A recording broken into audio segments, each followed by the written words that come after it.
Having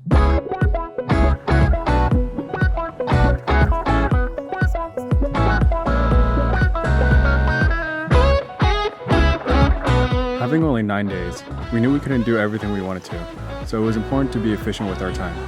We tried to hit the major cities of Tokyo, Kyoto, and Osaka, but we also wanted to experience a Ryokan and Onsen. So this is our 9-day Japan experience.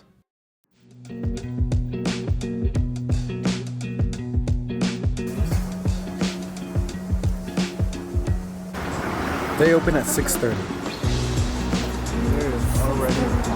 It's 6:45. Already a lot. So I guess if you want gyudon. A lot of people say that Tsukiji Market is a tourist trap. I wouldn't say that they're necessarily wrong, but I'd say that it's fun to try at least once. Lana would say to get there at 7. And honestly, you could beat a lot of the crowds by getting there at 7. The reason I say to get there at 6:30 is because you're going to want to walk the streets anyways, so you can kill 30 minutes easily by just checking out the different alleyways. And make sure to bring cash. Shrimp, cracker. This is so big. Are we gonna finish it all? Have you been eating any of the body yet? We're just eating the cracker. Oh my god. It's more crispy down here. Alex got an ice cream sandwich, Japanese edition. It's not cookies on the outside, it's a little cracker almost.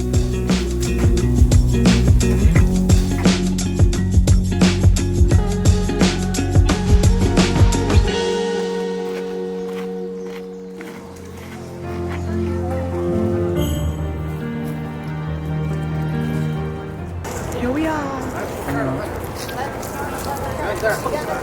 Meiji Shrine kind of reminded me a bit of Central Park in the sense that it's a huge park in the middle of the city. We spent a couple hours in here and we really didn't even get to see all of it.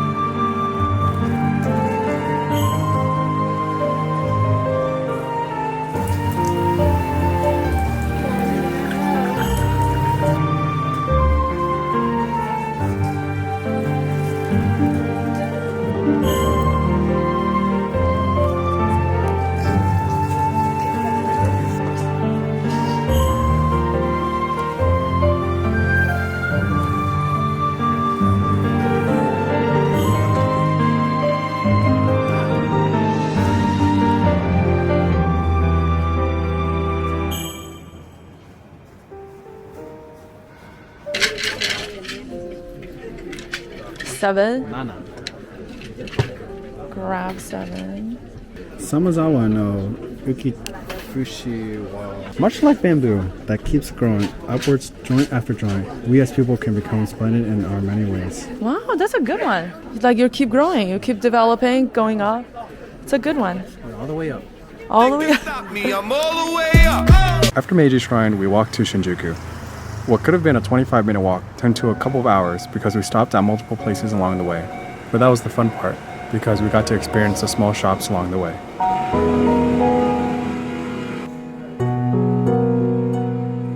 Corn tea on a goddamn. It tastes like corn. It's crazy. It's crazy. It looks like it's a walk like that. Never been seen before. In my 20 years of living, I have never seen an lemon juice. Little squeezer.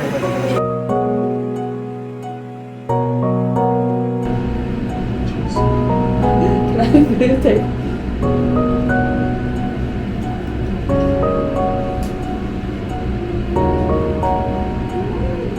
You good?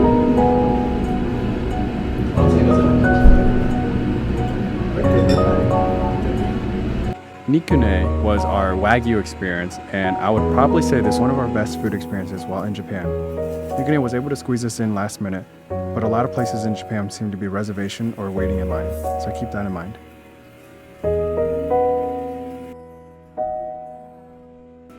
And on the bottom has a shortcut.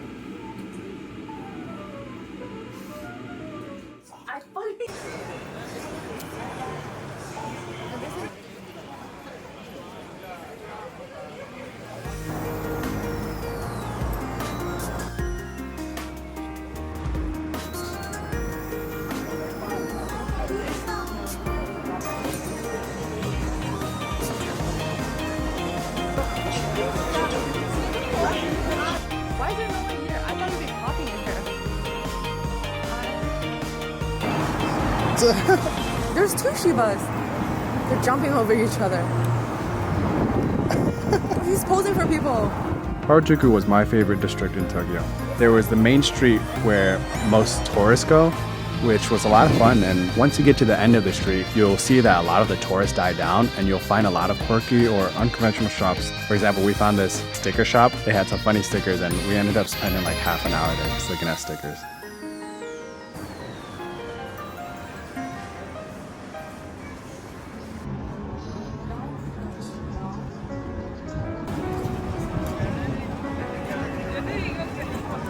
Akihabara was cool, but as much of a weeb as I am, I could probably skip it next time I go to Tokyo.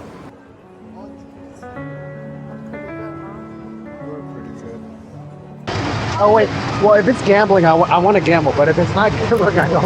I think it's just game, right? This is what Alex wanted to see, the bear. The first is a Mizunaka, is an octopus. I think we had a bit too high of expectations at this omakase, but it was still good. The fish was super fresh, and it almost had this tacky texture to it in a good way.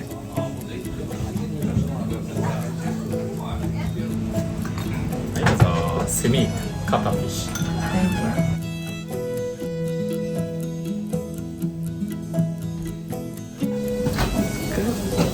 He's like experiment. Is it good? Be careful sauce. Thank you. Go ahead.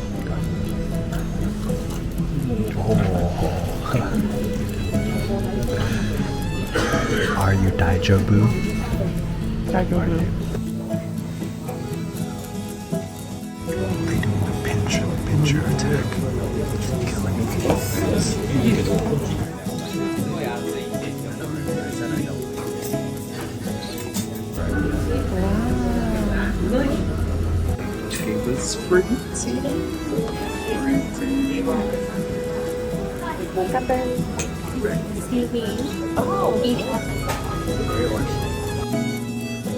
Very delicious. She said this one is good in elevator. How good seaweed? What should say after? I have no idea. Anyways, seaweed, I guess. Here's It's umami.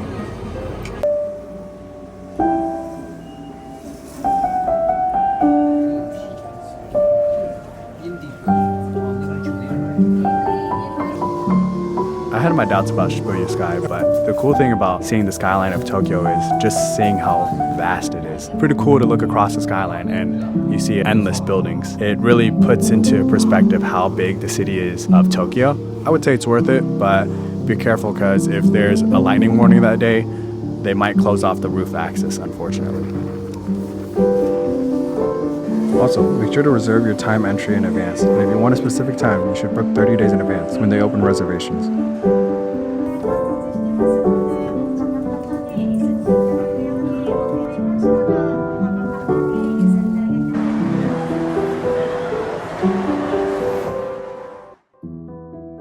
From Tokyo, we took the Shinkansen to Atami, and then took the local train to Ito. But I later found out there's a luxury train that stops at both towns, so I'll link that below. Shipping luggage was super helpful when traveling between cities. When we were leaving Tokyo, we asked our hotel to arrange our luggage to be shipped to Kyoto while we took a day trip to Ito. We chose Ito because it's a small onsen town on the way from Tokyo to Kyoto, and we wanted to experience the nature side of Japan. This was our favorite part of the trip.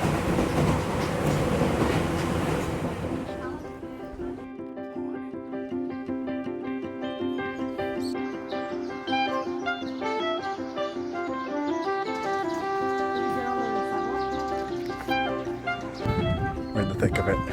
in the thick of it. Not really. I mean, there's still a road. This is just the beginning. There's still a road, but should be fun. Jogasaki hike was one of the main attractions and why we chose Ito as well. It's a beautiful hike along the coast, and you get to take a break from all the city life.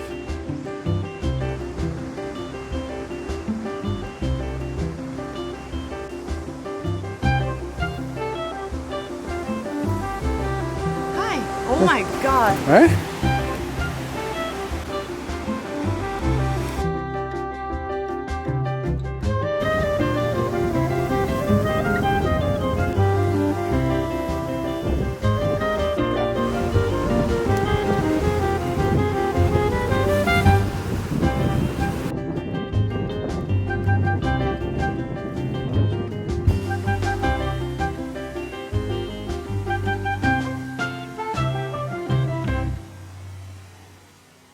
After Jogasaki hike, we were going to go back to the Ryokan, but we got so lucky that there was one taxi waiting for us at the end of the hike. So we decided to check out Mount Onmuro before the dinner at the Ryokan.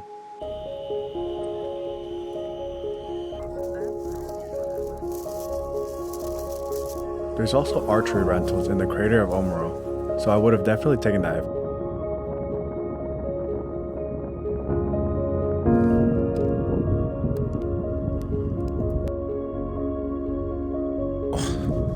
It's a tough one.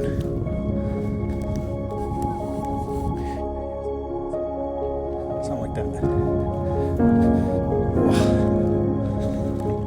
And now you cheer when you get at the top.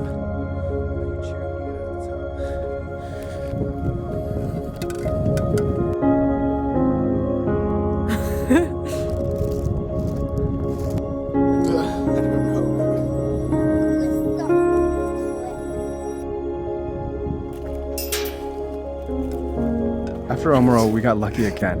We had just missed the last bus back to the town center, but on our way down, Lana spotted one taxi in the parking lot again. I definitely wouldn't bank on these taxis being there, but they were so helpful and they're relatively cheap.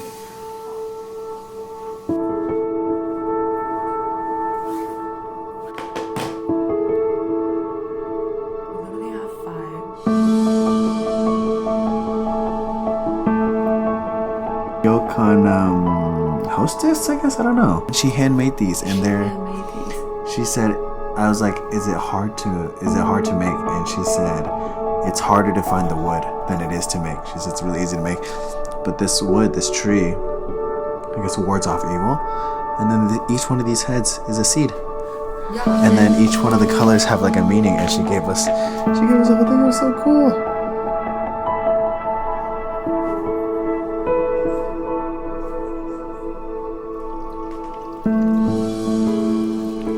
The Ryokan experience was so unique, and having a private onsen was amazing. The best part was the hospitality that the host provided, and getting to use my broken Japanese with the host was really memorable. They serve you dinner and breakfast if you opt for it through the reservation.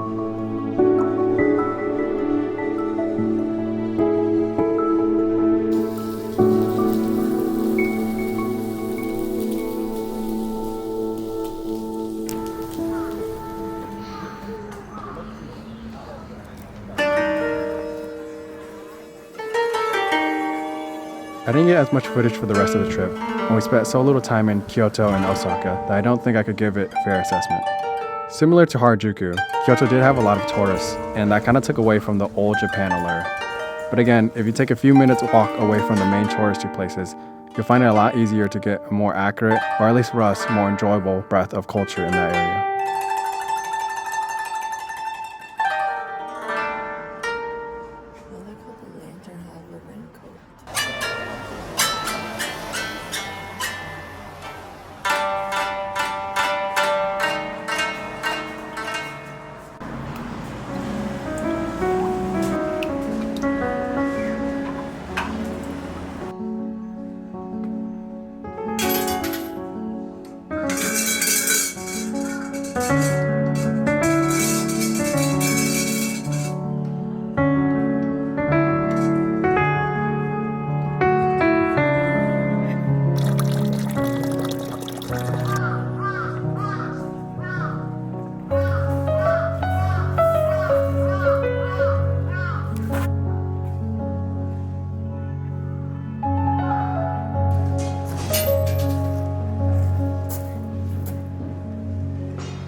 I like this one, Alex. We had an incredible time at USJ, and it was so fun to see how enthusiastic the workers were. Big tip is to arrive before or at 8 a.m., as this is when they will slowly start letting people in. And this way, you can make your way to Super Nintendo World before the huge lines. Just make sure you get the app and reserve a time slot once you get into USJ.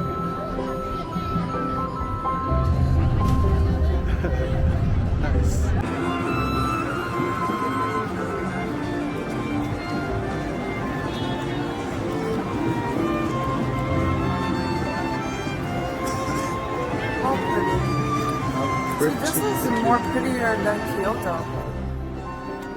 I hope you were able to take away something from this video. If there are any questions, comment below and I'll try to answer them. If you want to see more from our trip, I'll link Lana's channel in the description. Also check out the other YouTube channels I linked in the description. I took a lot of inspiration and help planning from them. That's pretty much it for the video. The rest of the video will just be quick tips and snaps from our trip. We were concerned about getting to the city center from Haneda because people talked about all the options and etiquette online, but it ended up being super easy. People will direct you to the trains that you take directly into the city center, and people know that it's common for coming from the airport, so a lot of people have their suitcases. You could opt to do a taxi, but I heard they're pretty expensive. Train station cards like the Suica and Pasmo are more convenient now that you can get them digitally on your phone. You can just tap it with your phone, and when your funds get low, you can load them from your Apple Wallet. If you plan to take the Shinkansen with big luggage, you should buy the tickets at least a couple of days in advance, as they sometimes sell out, especially if you want to sit with your partner. Taxis weren't too expensive, at least our experience taking it in Ito and Kyoto. I think it was average about 2,000 yen per trip, so it's pretty similar to what an Uber would be like in New York. My only complaint about the planning of this trip is that I wish we would have planned a little bit more on food. I think our perception going in was like, oh, if anywhere we eat, it'll be good. Which is true, like everywhere we ate, nothing was bad. But I think if you want to have like the extraordinary places, you kind of have to plan those places in advance. The quality of Wagyu from street vendors and dedicated restaurants is pretty noticeable, so I'd recommend skipping the walk-up vendors, like the ones at Tsukiji Market, and just going to the restaurant. When it's high quality Wagyu, fat like bursts in your mouth, or it coats the entirety of your mouth. And you don't necessarily get that experience when you try those street vendor ones. A lot of people talked about the ekibins and they hyped it up. We got it. They were not that good. A big tip I would say is avoid the ekibins. If you're going to go on a train ride, just grab the quick convenience store food and it'll taste better than ekibins in our opinion. If you're jet lagged or just up at odd hours, a great tip is to go to Don Quixote because they're open 24 hours. We only stopped by Atami for an hour and it was fun to see all the shops on their main street. We just missed their fireworks festival by a couple of days, so I would definitely want to come back to see that, especially since it's only an hour away from Tokyo. So you can drink the hospital water. Rare Japanese find. Apparently you don't find trash. There are a lot of fun workshops that I saw online after we got back to the States, like customizing your shoes, stamps, jeans, and even experiences like surviving natural disasters in Japan. So there's definitely a lot more research that could be done that we're going to check out next time we go. A lot of these tips are about planning ahead, but like many others have said, planning some time to get lost and explore Japan. You have so much fun walking and taking your own path, finding out things on your own. So don't be too concerned about having the perfect plan. Japan is such an incredible place that you're going to have fun regardless of what you do.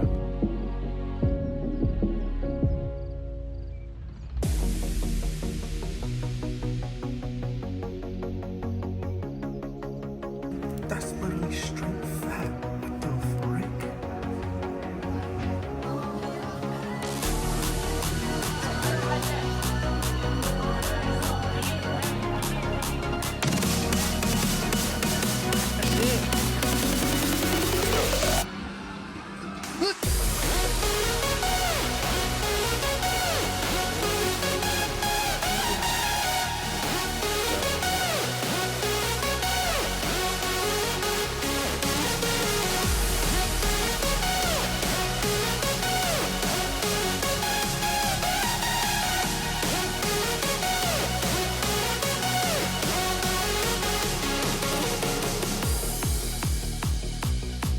Soy milk and the yogurt drink and a flan as the boba topping. This is what we're doing right here.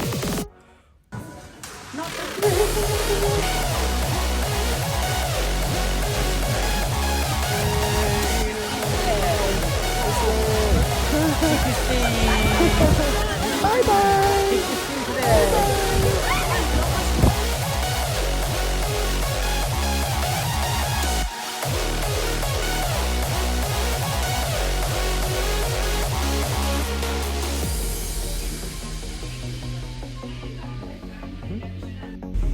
First Japanese taxi experience. The doors open by themselves. It's pretty late. First car.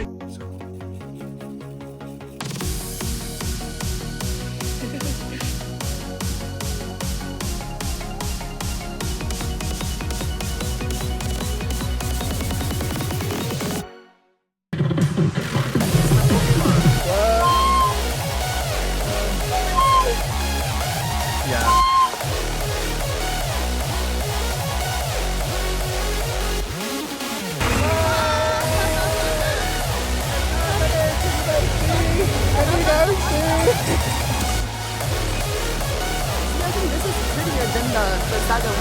Tender.